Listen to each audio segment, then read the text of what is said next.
Hello, my name is Jed Coverness, and this is the Exercise Physiology Show.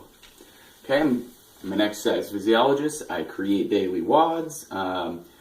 I've gotten, a lot of response with that, which is awesome. So that's why I kind of created this show to ask you guys if you have any questions for me.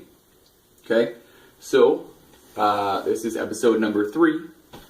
And I've gotten questions, which is amazing. Thank you very much for the support. I appreciate that. Barb S. I won't say last names. I'll say first names. If you don't want me to say any names at all, just let me know. I'll say anonymous. But Barb S. has a few, which is good. I'll probably only do one, but for episode 3, why not? Does doing cardio make you old faster? Yes and no. The thing is doing cardio for long bouts of time actually creates what's called free radicals in your cells, and they basically damage the cells in your body, and it can actually accelerate aging. Those free radicals they're basically just the so you take this ball of it's so scientific. So you take this ball like a burr, right? You put it on to all of your cells in your body, and it just kind of deteriorates after a while. That's what doing long bouts of cardio can do for you. It's just crazy to me that ultra marathoners, right? I mean, good job, keep going. You got to do what you love, and that's okay. But my opinion on that is, while you may feel good, you're probably doing damage. For your general population, for your special population, that's what you're looking for, is not creating those free radicals. Okay, you want to do not more than 30 minutes of cardio. 60 minutes maximum, but 30 minutes is all you need if you do it right, and that's the interval training, right? The highs and lows and highs and lows and highs and lows. I can go an entire episode on that if you guys want me to. The next one is, so I say no pain, no gain is bad. This is her words. What about having some muscles, sore muscles the next day? What does a person do about it? So muscle soreness is very common, but especially delayed onset muscle soreness, which is called DOMS, right? So muscle soreness itself, you're not going to get away from it. It just happens. Delayed onset muscle soreness is 2 days after, so you work out on Monday. Wednesday, you're really sore. What to do about it? It'll eventually go away, but muscle soreness is a good thing, believe it or not. Joint pain, no good.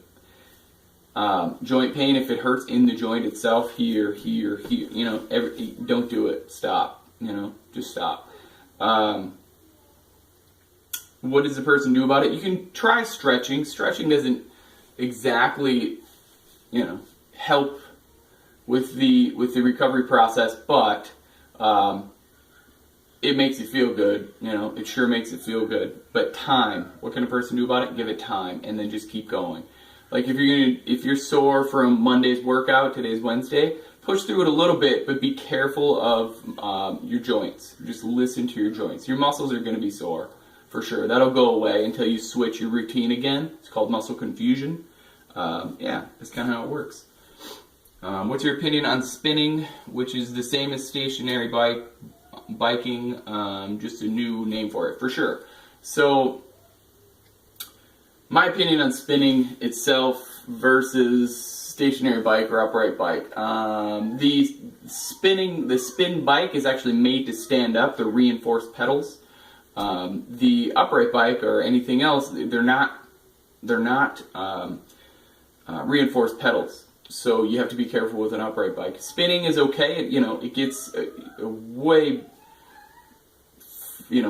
faster fat burn because you get to stand up. So it makes it a total body exercise or a total body routine. But again, with that 30 minutes of cardio, you could get a spin bike and do a 30-minute, but 60 minutes or more, not great. And don't worry about like the heat and I see, you see like hot spin classes. Just because you sweat more does not mean you burn more.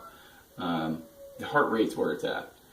Get your heart rate above 84% of your maximum heart rate, and for 12 to 20 minutes of that 30 minutes, and you're going to increase what's called your EPOC, your exercise post-oxygen consumption, right?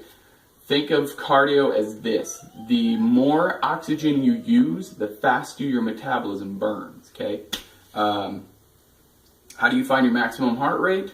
It's 220 minus your age. That's just the easiest and the fastest way. And then you take 84%, 0.84, times that number, okay?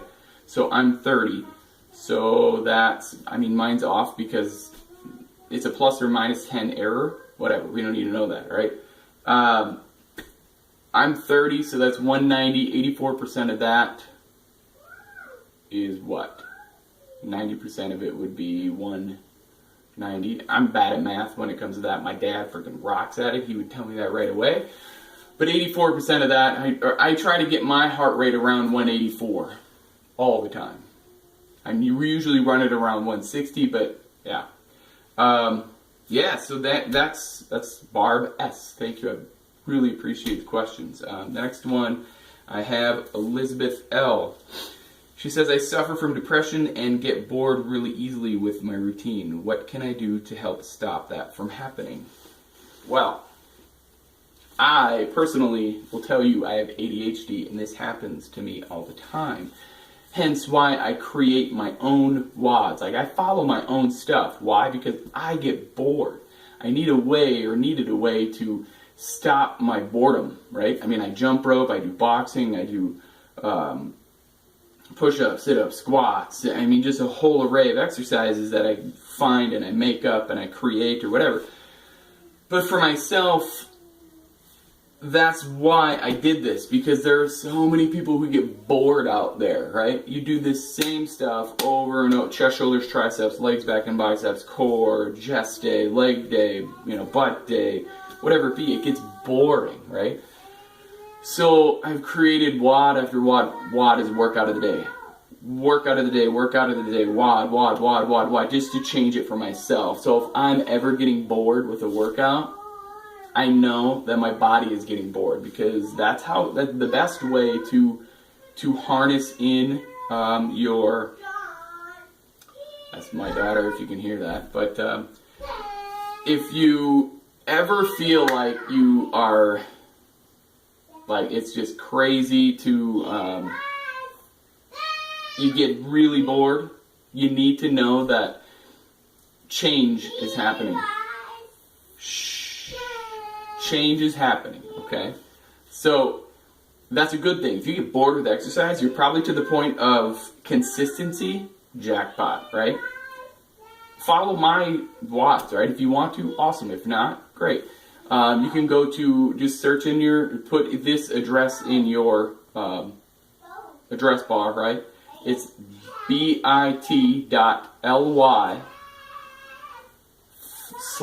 right? 6_M_T_E,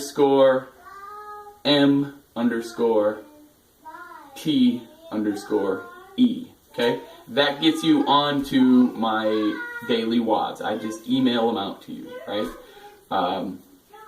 I create new ones every day. I go 6 days on, 1 day off, because you need a rest day, right? You need a rest day. So, yeah, that's episode number 3. I appreciate everybody who emails me, who comments on whatever I do, who asks me questions. If you have a question, I'll answer it, okay? Like I said, I'm an exercise physiologist. I instill belief back into you, because that's really what it counts, right? That's where it counts. If you don't believe in yourself, how are you going to help others, okay? And if you're not willing to change from the neck up, you will not change from the neck down. So that's what I say on all of my WODs, right? If you're willing to change from the neck up, you will change from the neck down. So you got to know that I believe in you. Now it's your turn to start believing in you. Bye for now.